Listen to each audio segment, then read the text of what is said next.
this is my third attempt in trying to make this video.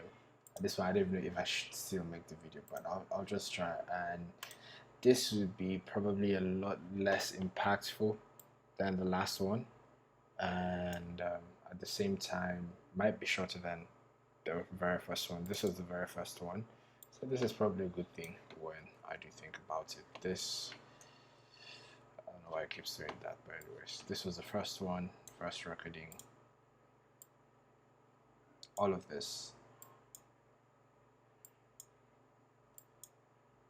the voice was just complete dog shit throughout. Quite annoying. Quite annoying to say the least. But anyways, let's go into it now. And let's go into it now.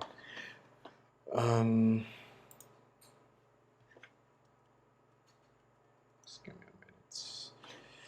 I'm going to start by talking about certain things that I feel most people do not address, or even most of us as traders, we don't even want to listen to those topics, or we feel they're not relevant.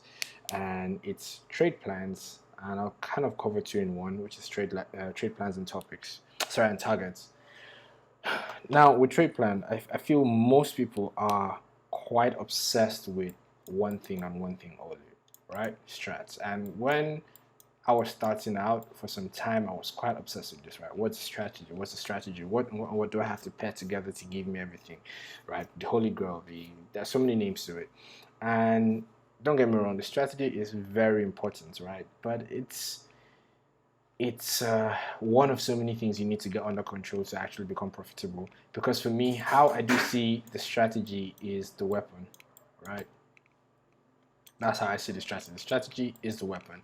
Now, just because you give, I don't know, let's say someone that plays video games, Call of Duty, you give like a pump action, or I don't know, Last of Us. You give a pump action to someone that doesn't even know how to use it. It's pointless, right? Doesn't know how to cock and reload, doesn't know how to load up the shells, has no idea. This weapon has just become the most useless things in the hands of that person. So you have to make sure that you actually do understand your weapon.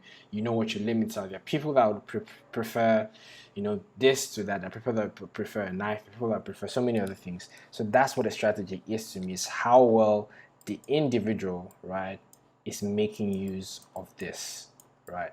It all comes down to how well the individual is making use of this, and that's why at the end of the day, be it trend line, right, be it blocks, be it QMs, be it I don't know any other Elliott waves,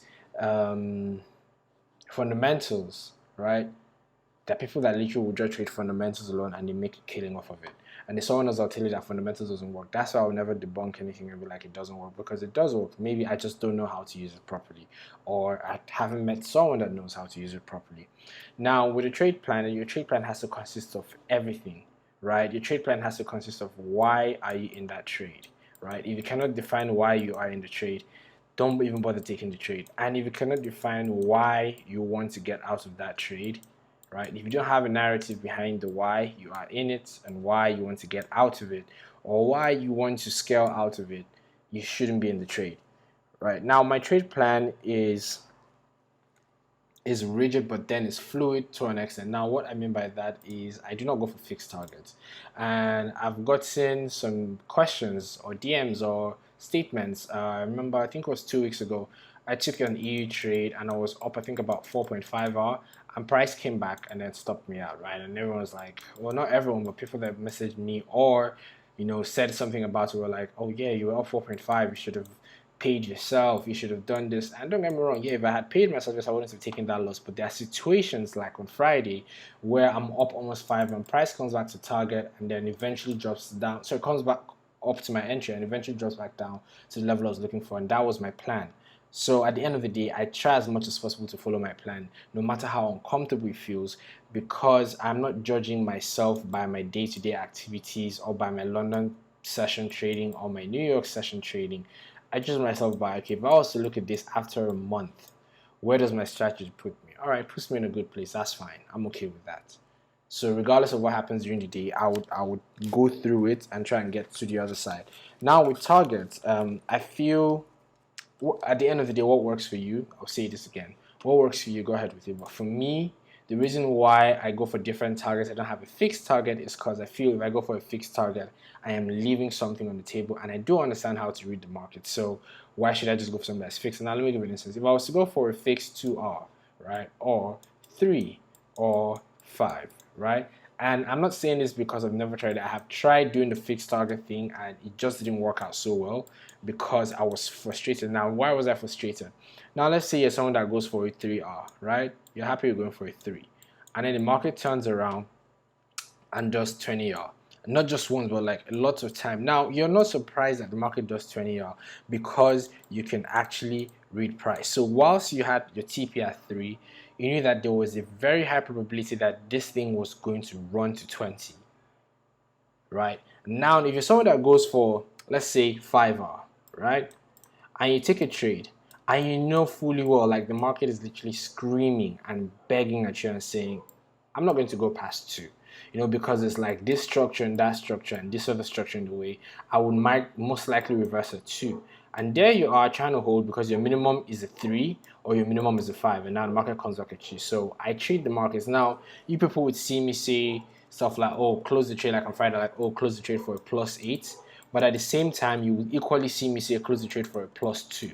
Because at the end of the day, I am trading the structure in the market. That's how I judge my targets. I judge my targets by structures, not by a fixed set. So if the structure that I'm seeing is telling me today's you can get 9, you can possibly get 9 out of this. All right, from here to here, that's 9. I'll go for the 9, and that's it. If I fail, I fail.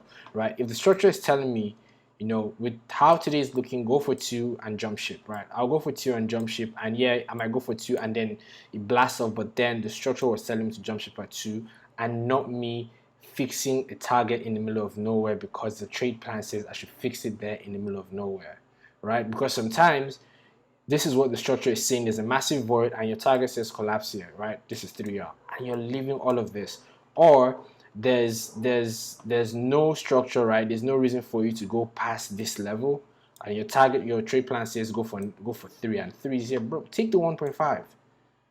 The thing is that most people have gotten so drawn into this idea that anything below a gazillion R is, I mean, you're not killing it. It's not good enough for the TL. It's not good enough for Twitter posting. It's not good enough for Instagram. I'll post a 1.5R. I don't care, because at the end of the day, you can't judge me off of one trade.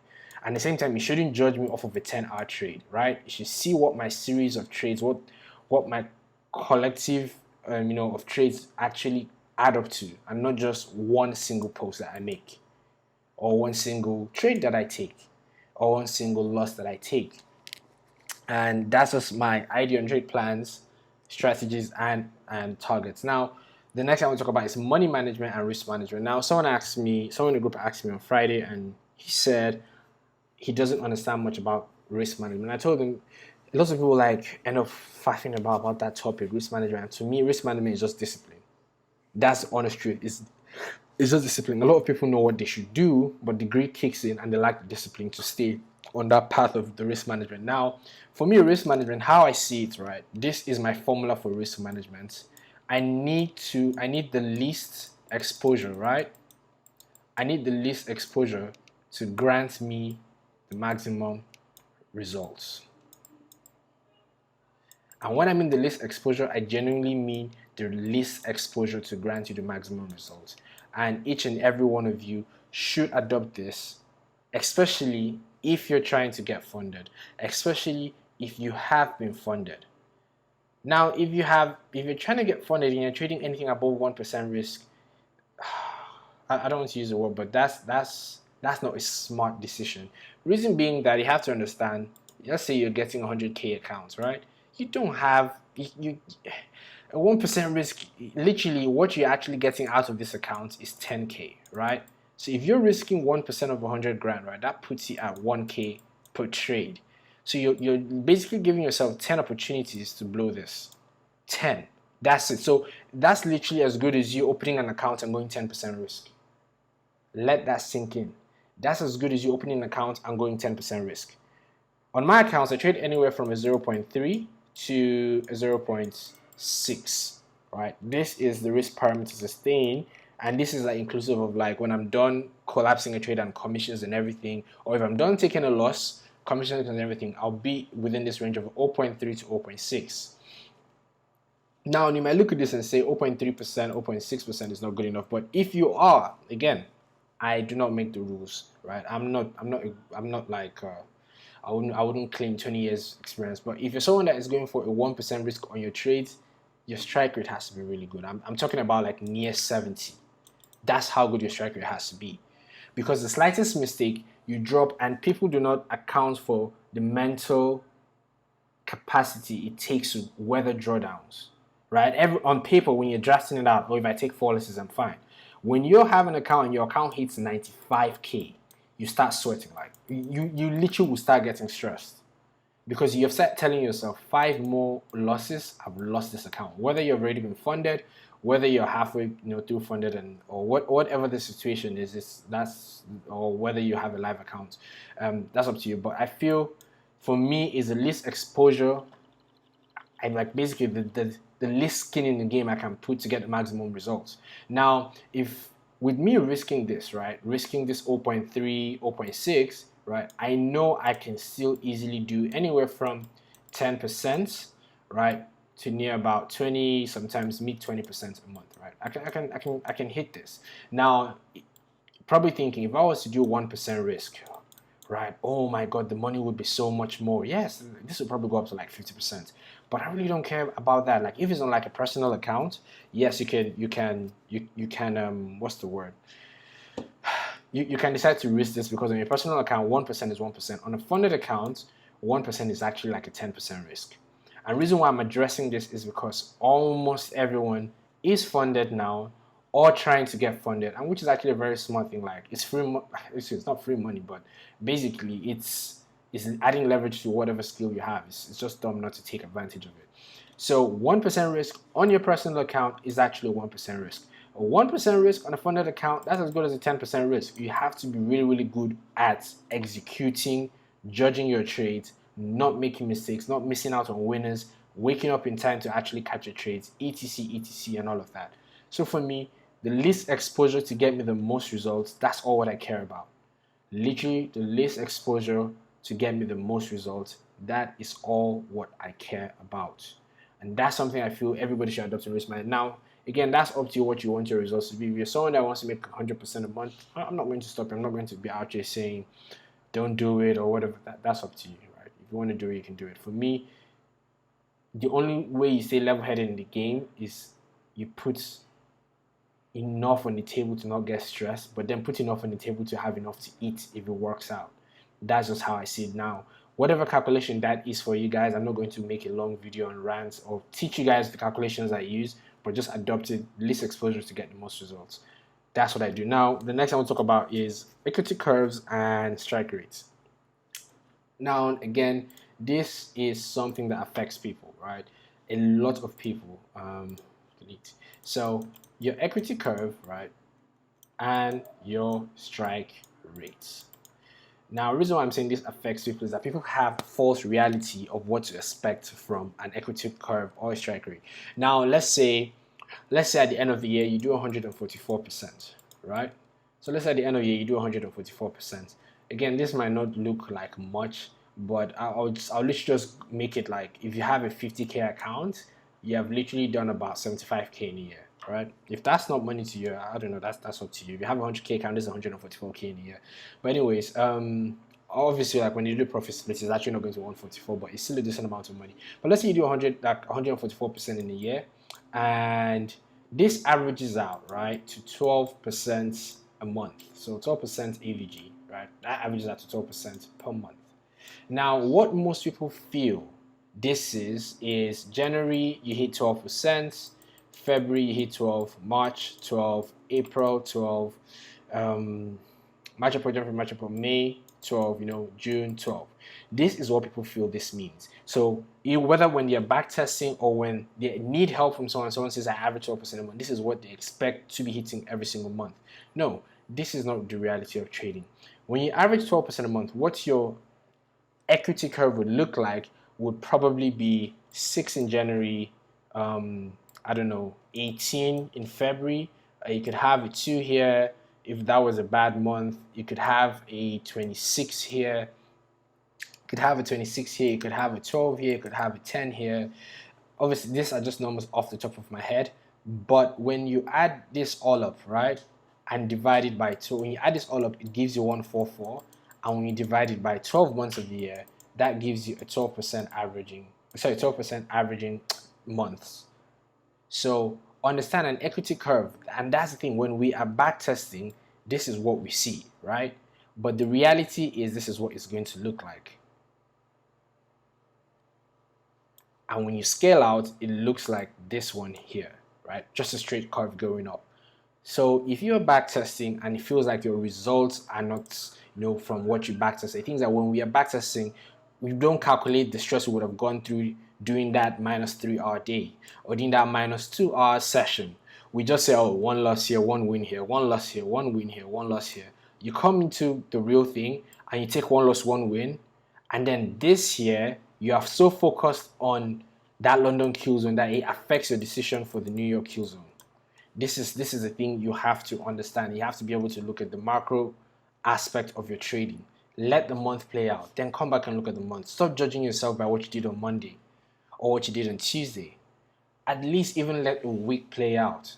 And even say that, I would still suggest let a month play out. Now with strike rates, again, still the same thing. When I said my strike rate is anywhere from like 45, I'm not wrong, that's why I said 45 to about 52, right? This is kind of like the ballpark I fall within. Now, the week before, right, it ended, this week that just ended, I had a 33% strike rate. Now you might think, look at this and go, oh, so he was lying. He said is always a 40, anywhere from 45 to 52. No, I wasn't capping, I wasn't lying. Yes, I did do 33, but who knows? Next week I might come in and do 80. Right? Again, it's the same as what we have here, whereby you can't consistently say, oh, I average about 12 to 14%, percent a month. And if someone expects, or people expect like you should be doing 12 to 14, and if you go below or above that, then you are lying. No, right? This is what happens. A week comes and you're doing 33%. A week comes and you're doing 60%. But then when you add up your month, when you add up your quarters, when you add up your year, you realize you fall within a certain figure, and that is what your average is. So you shouldn't beat yourself up and say, oh shit, I did only 33% this time around, so yeah, I'm lying, or I'm not good enough, this is not good enough, I need to change the strategy, I need to hop to something else. Now, even at 33%, because I dynamically go for my targets, right, I was still able to do a lot this week. Now, let's go over to what I did this week. I trade two pairs, EU and AU, and if you ask me why, basically just diversification. I look at it as I'm diversifying my portfolio because any of these pairs could run into a period of drought, and I might have to go through a string of losses from any of them, and I don't want to be stuck with just one pair and not really have an option of something else paying me. Because I've had weeks where AU is looking like the golden boy and EU is dragging his feet, and I've had weeks where EU is the golden boy and A is just kind of like dog shit. And I've had weeks where they're both performing, I've had weeks where they're both quiet, but that just helps me not depend so much on one thing to come through for me. So going into Monday, I took one trade in EU, -1, two trades in AU, and that was -1, -1. I hope I'm right about this, is just coming off the top of my head. Tuesday, I had a -1 from EU, which this loss was quite frustrating, and then I had a +5 from AU. So EU gave me -1, +5 from EU. EU gave me -1, +5 from AU. Wednesday I had a +7 EU, then -2. So -2 AU. Thursday, this was -1 here. Started the morning with a +5, then hit a -1 New York session. Then Friday had a +8 here. Then let me just make that number a bit higher. I had +8 here, then had a -1 right before New York kill zone. Now, and if you add this up, this gives you 12. If you add this up, this gives you 4, right? So this turns out to be 16R. This turns out to be 16R. If you look at my days, right, this is a -3. So I'll just do this. It's -3. This is a +7. This is a +3.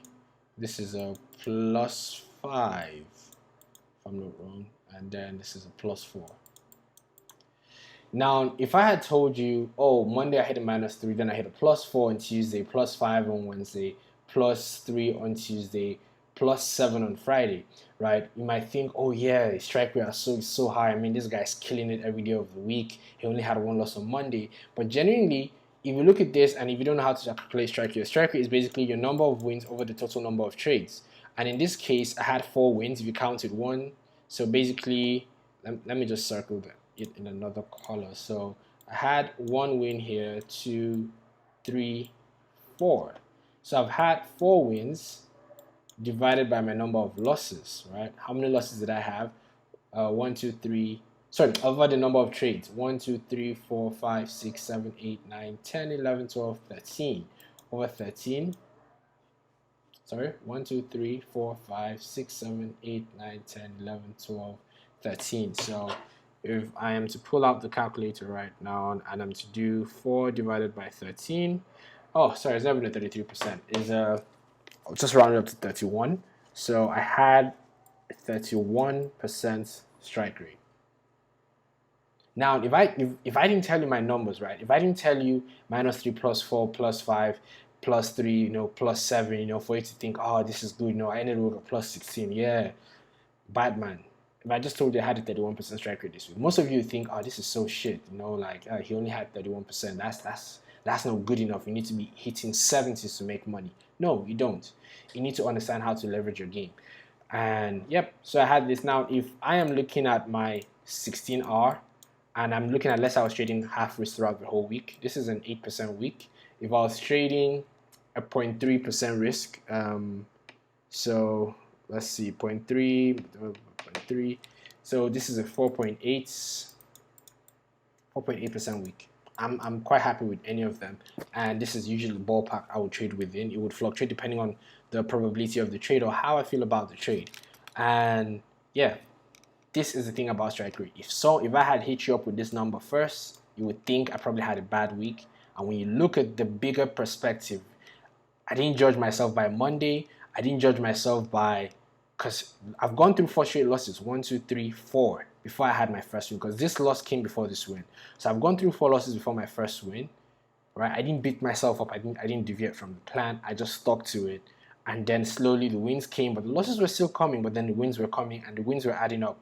And again, this is what I'm saying. If I was to cap these wins at 3 or 2, right?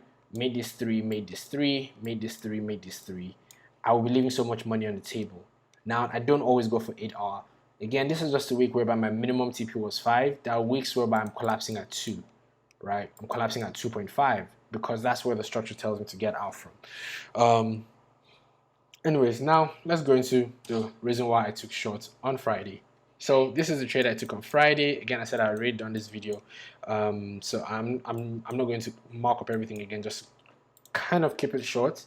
When we filled up this void on Thursday, I had my eyes on the M5 block here, right? I kind of marked it out to this huge level. But anyways, I had this M5 zone, and we had filled out the void. So going into Friday, I told myself, if this level holds, right? If we don't take out the previous daily high, because I didn't want to see a rate of the previous daily high. If we don't take out the previous daily high and going into London Q zone, I'm getting lower time frame bearish structure. What do I mean by lower time frame bearish structure?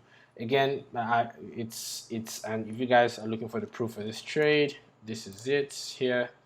Yep, that's when I took the trade. That's how it played out, and EUS trusted me the hell out.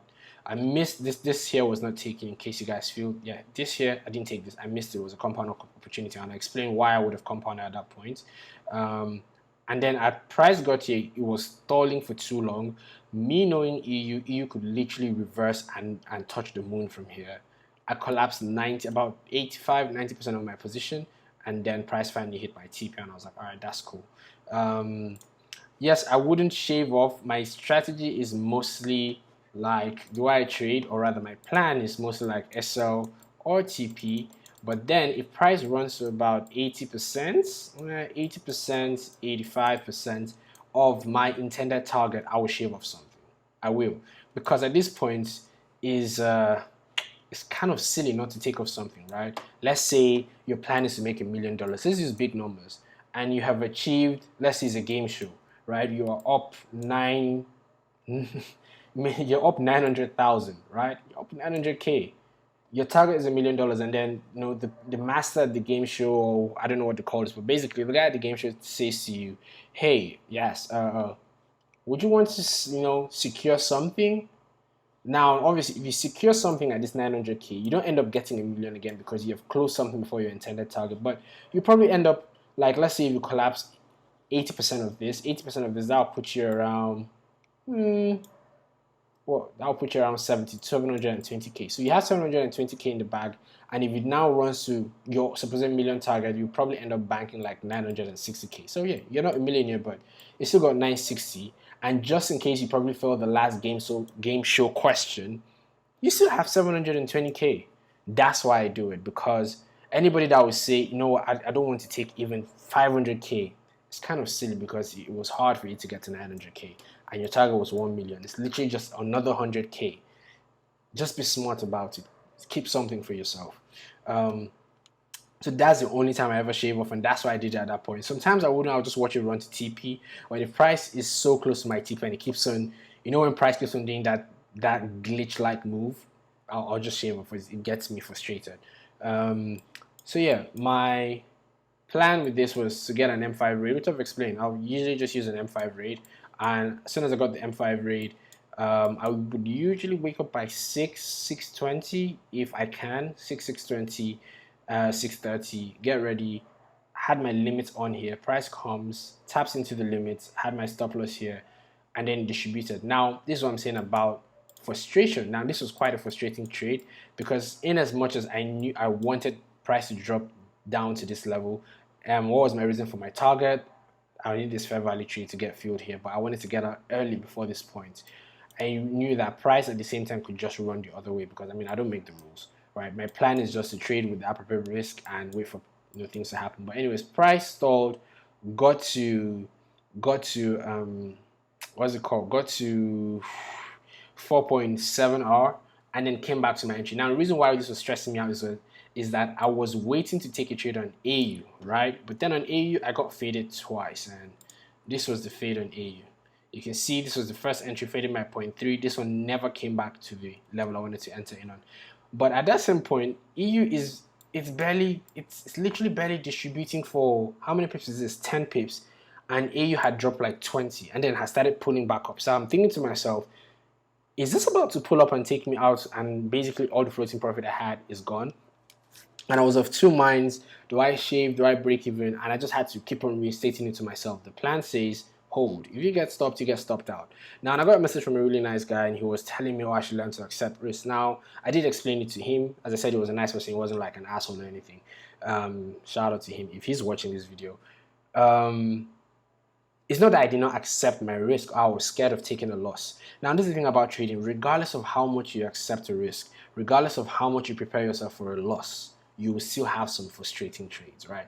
The ones where you're thinking, what the hell is this pair doing? Come on, just move to my TP. And it doesn't mean that you cry or you go out of your plan, but this was one of those frustrating trades for me because it took like 5 hours. I'm usually not in trades for that long, except like it's happening towards the end of the day, and I know, okay, collapse my PC, go about my day and stuff like that. But this was just a frustrating trade for me, and I did express the frustration to show that at the end of the day, regardless of whether I'm profitable or not, I'm a human being. But what matters is that as I got frustrated, I never deviated from my plan. I didn't do anything I wasn't meant to do. I didn't panic close. I didn't break even. But I was frustrated. So that's the thing. Most people feel that when you become profitable, or if you're a good trader, you shouldn't have emotions. You shouldn't be frustrated. No, that's the thing. Most profitable traders I know are quite emotional in terms of, like, they do have emotion. They do express pain. They do express anger. They do express their frustration on things, but they don't act on it. So your reaction is what differentiates you from that other person that is not yet there, right? Both of you can feel the same thing, but are you going to react to it? Are you going to give into that feeling? Are you going to break even that trade? Are you going to panic close that trade? Are you going to let the anger of the previous trade make you take a trade that is not according to your setup, right? I was quite pissed on Monday the way the week started, but I'm like, all right, okay, let's see what happens on Tuesday. Tuesday, EU takes me out. I did state it when I was drawing it out. I was quite frustrated with that loss on EU on Tuesday, and then the wind starts rolling. I'm like, oh, okay. Now, that's what I'm saying. Do not feel that because you are having some kind of, okay, you're frustrated about the trade, let's just call it emotions or whatever you want to call it, that makes you a bad trader. Are you giving into those emotions? Are you reacting to it? Like, I have a friend, like, we're just talking the money when we're trading, and I cuss out a lot, right? I'm like, damn this, da, da, da, da, da. I cuss out a lot, but I'm not going to give into those emotions. That's the difference. So with the compound opportunity, price came all the way down here and then pushes back up, retest my level, and then we broke structure again, right? With the break of this level, I was like, okay, cool. If we're broken structure again, if I'm to see another raid, I would want to scale in on that. And this is where we had the other raid. Price raiding here. I'm not going to scale down to the M1, but there was an M1 breaking here. Stop loss above here. That would have given me another 5 hours. So 5 hour compounding with 8. 5 hour compounding with 8, that would have been 13 for the day with a -1 from AU. Because after it faded me twice, I tried going short from after the expansion, and it just showed me I should have stayed out of it. I tried going short after the expansion, and it showed me I should have stayed out of it. And let me see if I have a picture of when I tried going short. Okay, yeah, this was it. This is where I tried going shorts after the expansion, and yep, this was it. Right, kissed me out, feel like fair value gap, and then dropped. So that was practically my my week, and that's just the things I have to share with you guys, and I hope this was helpful and you guys found it useful. What I'm just trying to say is that being profitable or being a trader doesn't mean you're emotionless. You have to first understand yourself, and I would say this. I'll say this. I take trades and I do get frustrated about certain trades. Not every trade, right? Some trades I really don't care. Like, I take it as a loss, I'm like, ah, whatever. I take it in a win, I'm like, ah, whatever. And some trades I take it as I don't like the things I'm seeing or how price is moving when I'm looking at other things, other pairs DXY, or I'm looking at the other pair AUD, or I'm looking at the other pair EU, and it's quite frustrating the way it's moving. I would express the frustration, but I'm not going to do anything about it. Right? Not do anything. I'm not going to give into it. I will do something about it, and the thing I'm going to do about it is to not give into it, right? And still allow the trade play out, whether that ends up being a loss or whether that ends up being a big win, like on Friday. Understand yourself as a trader. Understand if you're someone that should be swinging trades, or if you're someone that most traders, their issue is strategy hopping. I'll say it any day, anytime. Most traders, their issue is strategy hopping. Right? They get something and they don't even try to apply themselves to it. Most people get something and just go on charts and start looking for 5-minute rates. Like I've literally told you guys what my strategy is to work. Probably to a 60-70% level. Obviously, I haven't gone on to explain 1 + 1 is 2, but I'm like, I look for key levels, M5 rates, M1 entries. Right? There's nothing more I do more than that. Obviously, my key levels is actually where it is, like where I know, okay, I need to be a seller today. I need to be a buyer today, right? But even if I was to explain it,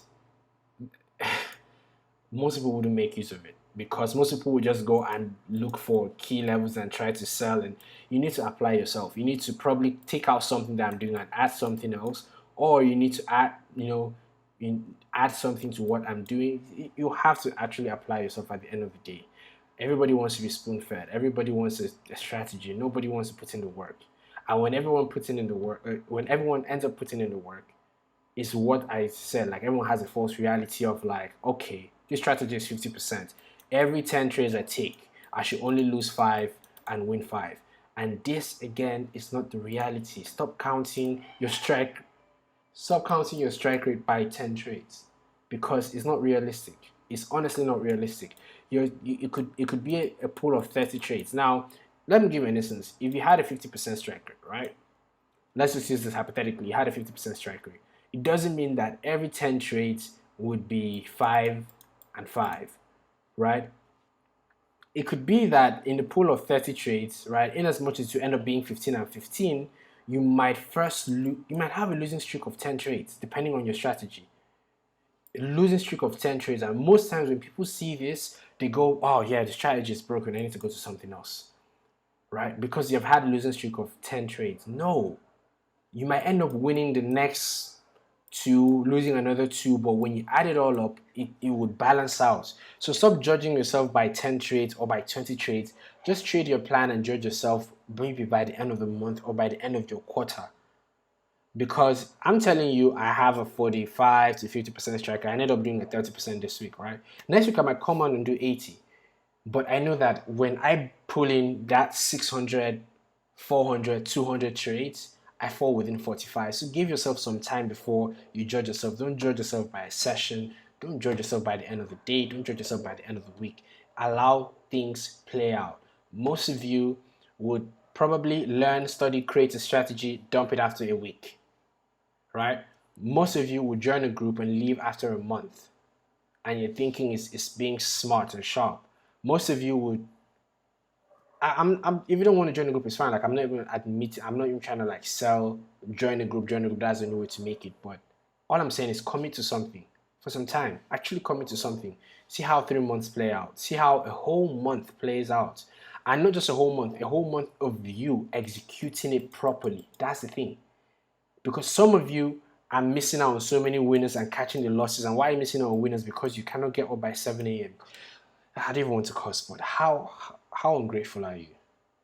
Like, you have somebody that could pay you what, 25K a month if you get funded right and you trade right, and you can't get up before 7 a.m. If it feels like I'm calling you out, I am.